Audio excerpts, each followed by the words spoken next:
નંદેસરી ઔદ્યોગિક વસાહતના સહયોગથી લોક સુખાકારીના ઉમદા હેતુસર અનગઢ પીએચસી સેન્ટરને એક એમ્બ્યુલન્સ વેન અને કોયલી રણોલીથી નંદેસરી તરફ આવતા વાહન ચાલકોની સુવિધા મળી રહે તે હેતુસર મિની નદી પર નવીન બ્રિજનું ખાતમુહૂર્ત તેમજ ઔદ્યોગિક વસાહતમાં થતા વારંવારના અકસ્માતોને તેમજ આગ લગાવવાના બનાવોને પહોંચી વળવા 4.5 કરોડને ખર્ચે ફાયર ટેન્ડર અર્પણ કરવાનો કાર્યક્રમ યોજવામાં આવ્યો હતો। આ પ્રસંગે નંદેસરી ઔદ્યોગિક વસાહતના ચેરમેન બાબુભાઈ પટેલ, ધારાસભ્ય મહેન્દ્રસિંહ વાઘેલા, ઔદ્યોગિક એકમના ઉદ્યોગપતિઓ, આસપાસના ગામના સરપંચો તેમજ ગ્રામજનો મોટી સંખ્યામાં ઉપસ્થિત રહ્યા હતા। નંદેસરી ઇન્ડસ્ટ્રીયલ એસોસિએશન તરફથી અનગઢ ગામના પીએસસી સેન્ટરને એમ્બ્યુલન્સનું લોકાર્પણ કરવામાં આવ્યું। એસોસિએશન તરફથી એમ્બ્યુલન્સ નવી જે આપવામાં આવી છે એમની જરૂર ના પડે કોઈને, પણ ગમે ત્યારે આ ગામડામાંથી શહેર સુધી કંઈ ઇમરજન્સી હોય, એમ્બ્યુલન્સ વગર દર્દીને પહોંચાડવામાં ખૂબ મોટી મુશ્કેલી પડતી હતી।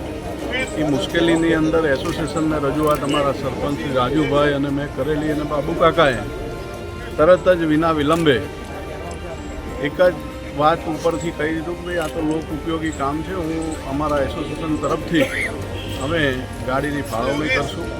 એટલે એસોસિએશન અને એસોસિએશનના ચેરમેન બાબુ કાકાનો હું અમારા અનગઢ ગામ અને વતી ખૂબ ખૂબ એમનો આભાર માનું છું કે આ લોક ઉપયોગી સરસ મજાનું કાર્ય આજે એમને કર્યું છે। અને અમારા અનગઢ ગામને જે વાનનું લોકાર્પણ આજે કર્યું છે એ બદલ ફરીથી કાકાનો અને આખા એસોસિએશનનો હૃદયથી ખૂબ ખૂબ આભાર માનું છું। સાથે સાથે આજે ફાયર ફાઇટર 4.36 કરોડની મોટી કિંમતનું ફાયર ફાઇટર આજે નંદેસરી એસોસિએશને એનું પણ લોકાર્પણ કરવામાં આવ્યું।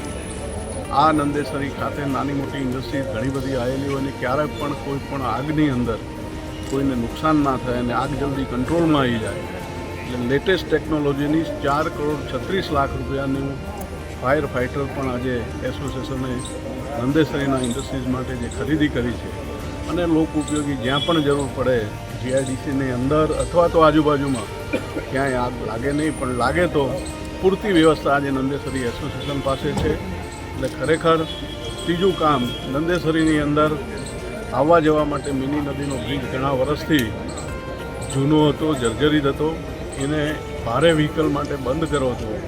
એસોસિએશનના 20% પૈસા ભરીને બાકીના 80% સરકાર તરફથી આપીને 24 કરોડ રૂપિયાની કિંમતનું બ્રિજ એનું પણ આજે ખાતમુહૂર્ત કરવામાં આવ્યું છે।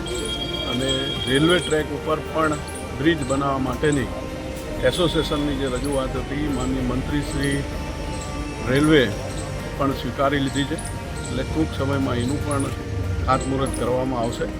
એટલે ફરીથી આ એસોસિએશનની ટીમ જે સતત આજુબાજુના વિસ્તાર માટે કામ કરતી રહે છે, એસોસિએશનના ચેરમેન બાબુ કાકા અને એમની ટીમને હૃદયથી ખૂબ ખૂબ અભિનંદન આપું છું।